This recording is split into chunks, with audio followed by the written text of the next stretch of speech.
అరే పింకీ మన బాస్ మస్తు టెన్షన్ పెడుతుండు కదా. అవును, ఏం చేస్తాం, నాకు నైట్ నిద్ర కూడా పట్టట్లే నా టెన్షన్ వల్ల. నాకైతే సిస్టమ్ పలగొట్టాలనిపిస్తుంది. నాకైతే బాస్ ముఖం మీద ఐడి కార్డు కొట్టి బయటికి వెళ్ళిపోవాలనిపిస్తుంది. మళ్ళీ ఏం చేస్తాం, చేయాలి కదా.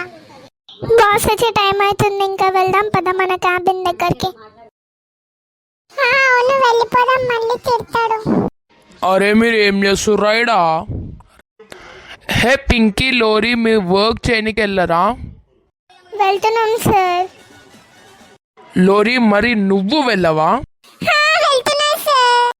అందరికందరు పని దొంగలు తయారయ్యారు, ఏం చేస్తాం, మన కర్మ అంతే. అరే నేను ఇప్పుడే బాస్ ఎర్రి పప్ప చేసి వస్తున్నా. ఏం చేసావని బాస్ నేరి పప్ప చెప్తా నాకు.